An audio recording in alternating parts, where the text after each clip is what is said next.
Hello everyone, welcome to the Darkness, and I am DarknessStone, and you didn't expect this, did ya? Well, I was originally going to do the next 2 episodes of the Digital Circus, but I wanted to review another video game as I worked on other projects such as the Owl House video, and right now, the game I've been playing the most has been Baldur's Gate 3.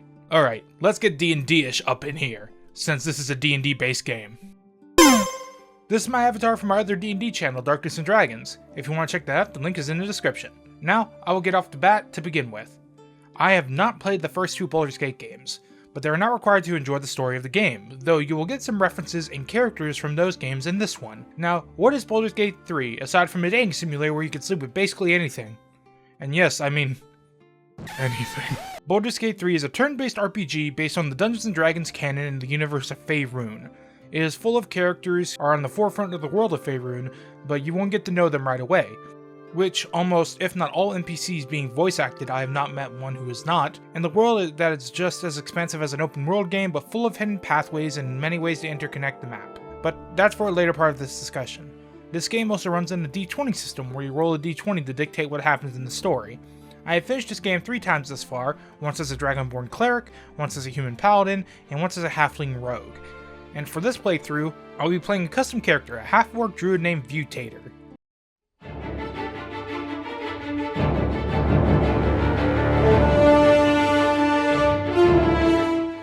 The story can begin in many different ways, depending on what you choose. The first choice is your character. You can choose an origin character, or you can make a custom character, which I have done here. If you pick an origin character, you play as one of the many companions you can gather throughout the story. If you pick the Dark Urge, you can still customize your character and class, but you have a set backstory in store for you. Once you pick your character and your guardian, which we will get to later, you start the game and its story. The game starts on a Mind Flayer ship known as a Nautiloid, where they have flown over the city of Baldur's Gate, kidnapping people and infecting them with Mind Flayer tadpoles, which after a gestation will turn a creature infected with the tadpole into a newly born Mind Flayer. As it abducts, it gets attacked by a group of Githyan Ki riding red dragons. They chase the Mind Flayer ship through many places before they end up in one of the hells, Avernus. Here's where you break out of the pod that you are gestating in, and the story starts. I'll let you guys know what my character did, but I'm going to let you know that the playthroughs are all going to be different depending on the choices you make and the people you befriend. But I'm going to go through the main story beats instead of going through extreme detail on my playthrough. We have not even finished the prologue yet. After getting through the Mind Flayer ship, Vutator left the ship and found some allies in Shadowheart, a cleric, a Starian, a rogue, Gale, a wizard, Will, a warlock, and Karlach, a barbarian, all of which could have been chosen to play at the beginning as an origin character. They work together to save themselves from the tadpole and the forces behind them, the Absolute. Now move on to the spoiler part of the video, so if you wish not to be spoiled of the story of this game in any way, shape, or form, skip to here. Now, onto a more detailed story. We save the Druid Grove from the Goblin raiding party, and we get sent to save the first Druid and the person who runs the Grove, Halsin, from the Goblin camp. After saving him, we and those of the Grove celebrate, and in the morning we are told to get through the Mountain Pass or go through the Underdark to get the Moonrise Towers, where many of the Absolutes chosen are. Through this, we have our Guardian talking to us, helping us along our journey to make sure we do not turn into Mind Flayers. We head through either the Mountain Pass or the Underdark and start heading to Act 2. The Shadow Curse lands are where we enter, and as warned, the Shadow Curse is strong here. This curse is, if you're in the shadows for too long, can cause someone to become Shadow Cursed, and makes them a slave to the curse. You find your way to Last Light Inn using torches or a special weaponry that you find in the first act, where you meet with Jaheira, an established character in D&D canon and a party member from the second Baldur's Gate game. Depending on your choices, you could become allied with Jaheira and meet Isabel, a cleric of Selûne who is keeping the inn safe and protected with a spell. You can either save her or you can end up losing her in a fight and Isabel gets kidnapped, and then you're off to Moonrise Towers, whether you win or lose, to face off the Absolute's forces. After some side quests, you get to the Gauntlet of Shar, which you decide the fate of the Night Song and me choosing to free her, and she will help us later. We begin the assault on Moonrise. After a large fight, you face Kendrick at the top of the tower, one of the chosen of the Absolute. After defeating him and him kidnapping the Night Song, you head deep into the heart of the towers, a Mind Flayer colony. Inside, there are 3 chosen of the Absolute inside: Kendrick, Gortash, and Orin. They are controlling the Mother Brain, known as the Nether Brain, to change and manipulate the tadpoles to make mind-controlled people using the tadpoles. Gortash, Orin, and the Mother Brain leave, and we stand to face Kendrick. After defeating him, his god, Merkel, is unhappy that we have slain his chosen and comes to face us head-on through his avatar. After defeating him as well, we make our way towards Baldur's Gate and the beginning of Act 3. As we enter the outskirts of Baldur's Gate, we are attacked by some Githyanki, and we find out through a portal to the astral plane, we meet our guardian, who, instead of who we thought, he turned out to be a mind flayer himself, but then explains himself and we ally ourselves with him. We arrive at Baldur's Gate and our goal is clear: take out the Absolute by any means necessary. Doing so, we can do many things, but our main goal is to gain the Nether Stones, and the things that Gortash and Orin are using to control the Netherbrain, and we already have Kendrick's, and take it for ourselves to stop the infection taking on Faerun. After doing some quests and facing Gortash and Orin in many different ways, we can use the allies along the way to face the Netherbrain and its lackeys on a full-on assault towards the brain. At this point, the game can end in many different ways, depending on your choices, your bonds, and your current actions. But the fate of Faerun is in your hands as you face the Netherbrain.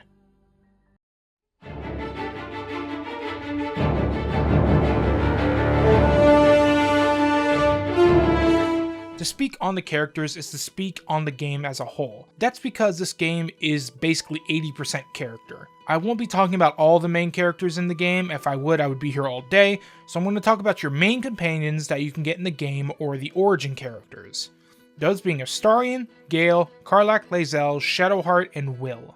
I'll mostly be talking about their stories and such, but I'll be speaking in vague terms because I want to wish for you all to experience the stories for yourself. As well, I'll try not to spoil too much that you won't be able to learn in Act 1. We will start with Astarion. Look, I got both my teeth. Look! Astarion, the twink rogue with a heart of horn and a pink ring for neck biting.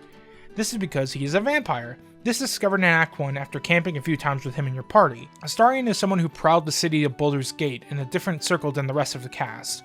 He's charming, devilish, and the closest thing you get to an origin character that is evil, quote unquote. I mean, he literally meets you and tries to stick you up and stab you. I almost obliterated that twink on my first playthrough. One thing I've learned about Astarion is that he is a broken man. He has been hiding for so long, and he isn't used to the good things in life. We learn more about him over the course of the game, his woes, his scars, literally, and his illness, that being vampirism, and how the tadpole has allowed him to walk in the sun again. His character is layered, with aspects of abuse, hopelessness, and newfound freedom. Going through the questline, you learn more about him and his strife, and at the end of the questline, you have a moment where you feel his pain and anguish, and actually one of the few times in my adult life where a game has made me tear up. That's how powerful a story is, and the way it is told. Shadow Wizard Money Gang, we love casting spells. Gale, also known as the lovesick puppy of a wizard, is a special character. His backstory is complex and kind of overpowered for a level 1 character, and it's very strange to say the least. Gale is a bomb! Hello, I'm Gale of Waterdeep. Okay, for real. Gale was once a student, then lover, of Mystra, the goddess of magic in the Faerun canon. He then sought more, older magic, trying to impress Mystra. He found the old magic, but it caused an orb of said magic to become implanted in his body. This now causes him to consume raw magical weave. In gameplay, that means he consumes your magical items to keep the orb in his chest satiated. That's right, just feed him some boots and he'll be fine. Oh. He's much more than a magic smoothie blender, however. Behind him is a sad and remorseful man, who sees the error of his past and wishes to make up for them. He is also desperate for love he felt with Mystra, wanting that connection with another person, making him one of the easiest characters to romance in the game. That is because he realized he is flawed and wishes to improve. At the end of Act 1, he's given a mission that will affect him greatly for the negative, but he takes it on and understands the weight of the mission, accepting it as his penance for his past deeds and his path to forgiveness. It's something that really puts his character in perspective and how he is something that is much more complex than what meets the eye. I'm on fire! Ah! Up next is Karlach, who is a fiery hot tiefling with a heart of gold, well, more accurately a heart that is an engine, but still. She is less than a gentle giant, but she is a sweetheart deep down, forced into the blood war with Vernus under the heel of Zariel. In her words, she was an attack dog, going against the most wanted demons and devils in the blood war. But underneath all of that, she just is a woman who was once a citizen of Baldur's Gate and was caught into the wrong crowd and was sent to the Hells, not by death, but by a deal made by someone else. Karlach is a tragic character, having a heart that is now an infernal engine that makes her so hot to the touch, she burns anyone who gets close, and is also hot enough to heat up my graphics card! She also wants to touch, hug, feel, and more, but she's locked out because of the engine that keeps her alive. You can get her infernal iron in the game to modify the engine, but in Act 1 it only soups her up and doesn't cool her down. She is almost an adult who lets her inner child run free, with many adorable moments throughout the game, even having a teddy bear she keeps in her tent at camp. She has been locked in a cage for so long, she's happy that she's out, even if it's just for a short while and it comes with dire consequences. The Namekians are a fine, proud race of... That means he doesn't have a penis, right, Vegeta? Lae'zel is next, and she is a perplexing character to me, but in a good way, because she's not what many people are willing to connect with. She's very much set in her ways, dedicated to Githyanki customs and protocols.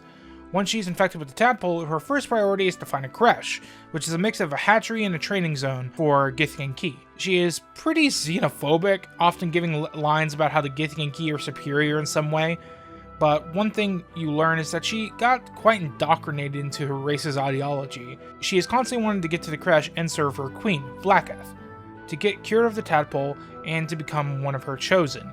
Once she learns more, she has a choice to make, and begins thinking if her viewpoint is the right thing. Lae'zel is a rough character, and she is not for everybody, like myself.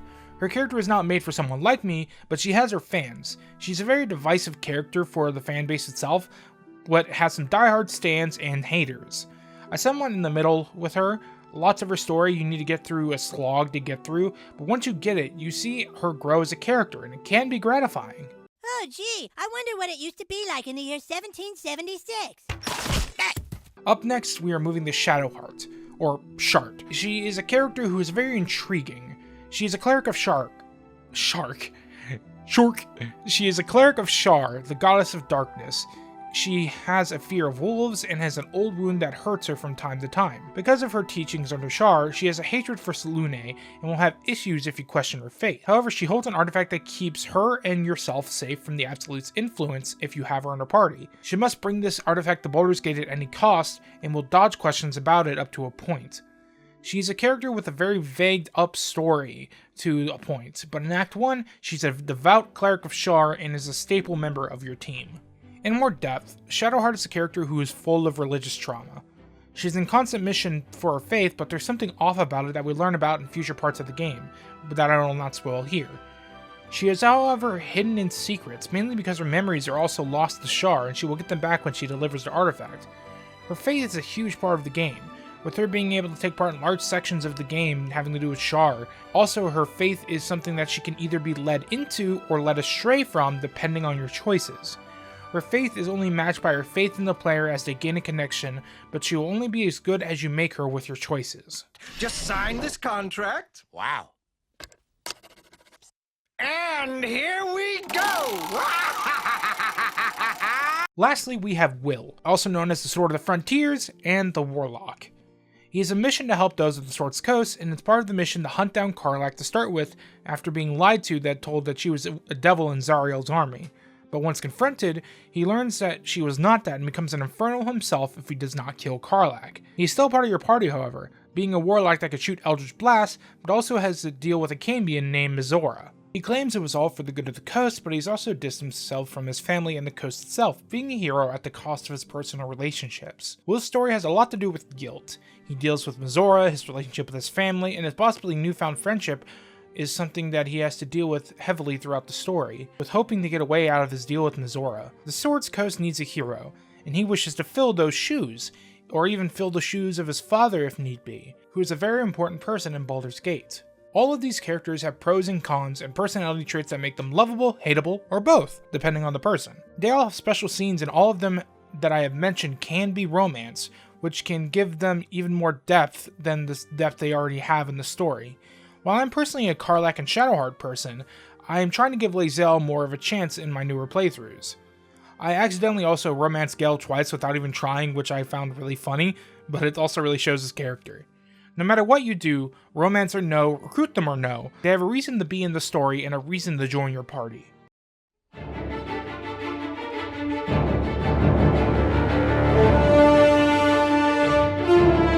Combat in this game is a good mix of complicated and straightforward. This game works on a turn-based system where people roll initiative and whoever rolls the highest goes first, then goes in descending order. If someone rolled a 4 and then someone rolled a 3, the one who rolled the 4 would go first. They then take turns which normally have an action, a bonus action, and movement, just like a normal 5th edition D&D. Actions are most often used to attack, but they can also be used as extra movement action referred to as a dash. They can be used to re-equip weapons and many other things. Then bonus actions are most normally can be used for things like drinking potions, throwing potions, activating class abilities that require a bonus action, or making offhand attack with a second weapon. Then there is movement, which normally allows you to travel 9 meters in a turn or 18 if you dash, depending on your race. This combat system is full of interesting things you can do with these limited actions. From casting spells to attacking many times in a turn, these actions can be used in all sorts of ways. Also, this game is mostly shown in an isometric angle, but that can be changed depending on how you maneuver your camera and move it around. It can be top down, but most likely it would always be in the third person perspective. Combat is mainly full of attacks, casting spells, and moving around to get a better position for different attacks and spells. A lot of combats can be avoided, however, by talking things through, and you can even get special bonuses. As well, there are many items in the game that help you in combat, from magical swords, special arrows, to magical and powerful clothing and armor, basically all for you to find in the wilds and shops of Faerun.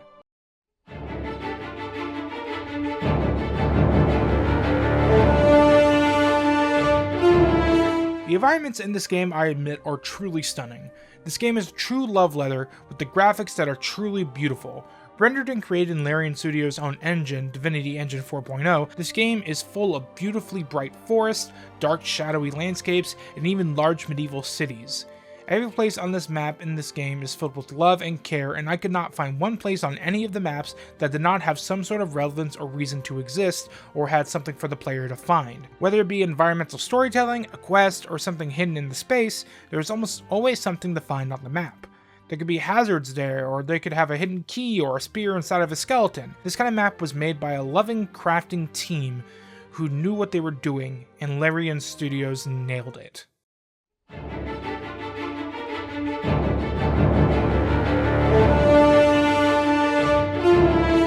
The music in this game is superb from start to finish, so much so that I purchased the soundtrack and use it in my videos, including this one. Calm and transful music to heavy-hitting combat scenarios, the soundtrack has something for everybody, and if you're into atmospheric music that are normally found in soundtracks, I would say that this is a good one to pick up.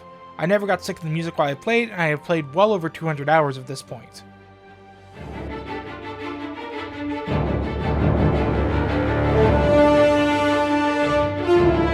There are some tips and tricks in the games for general information for Act 1, but afterwards, you're on your own. Make sure to stock up on healing potions. These things are super useful in combat since you can be used as bonus actions. They are worth the gold if you have to buy them, even though you can find many of them on corpses and in the world. They can help heal your party if your healer isn't available or is lower in initiative order. You can get the flaming sword that the champion has on an Lord if he dies. However, the Might Flare will just get immediately hostile, so make sure you grab the sword and get the hell out of dodge. If you recruit Karlach first, you can recruit Will at the Grove, but don't worry, he will show up in your camp later. Make sure you befriend Scratch, you heathen!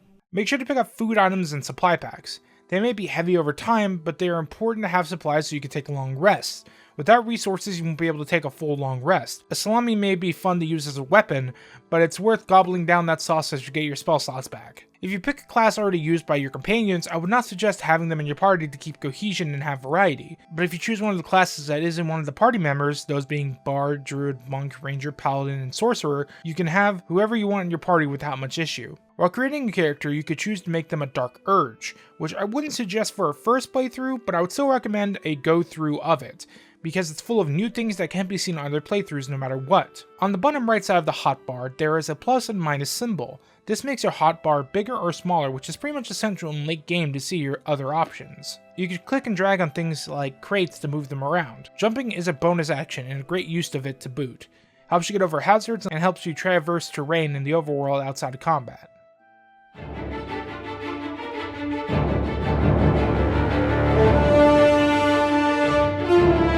Baldur's Gate 3 isn't just a great game, it is an amazing piece of art. This game is filled with love and you can tell, so much so that I have bought Divinity Original Sin 2, their last game like this, and I'll be playing it soon. I also started streaming this game on my Twitch channel, which is also in the description. We're playing as Hamburg, the dwarf hamburger. This game has amazing music, graphics, and most importantly storytelling. Its characters are the highlights with not just origin characters, but the characters you meet in the world. All of which are greatly voice acted, have designs that give them personality, and have intriguing stories. It If you help someone in Act 1, they could show up in Act 2 or 3, the NPCs are lovingly crafted with design and voice work, and many of them becoming favorites, even so that one became a future companion in later acts during the beta. This game is a love letter to Faerun and the 5e game system. While not as expansive as Baldur's Gate 2 from what I can tell, it's expansive in its own special way, with many things being hidden in small nooks and crannies, sometimes literally. It has many reasons to play, as well over hundreds of hours of gameplay available for different classes and builds, new characters and interactions, and even mod support. This game is truly a sight to behold with something amazing to experience. If your computer can run it, or you have a game system that allows you to play it, and it plays on the Steam Deck perfectly, I would highly suggest you play this game. This game is easily a 10 out of 10, no doubt in my mind, and fully worth the price it is on Steam. Now, that's all for this video. I'd like to thank my Patreon supporters, Nyx Hunter, Zerkatry News, and Vixenville. For now, it was wonderful having you in my cabin. But for now, support the original artists, get cozy, and enjoy your night. Make the darkness guide you.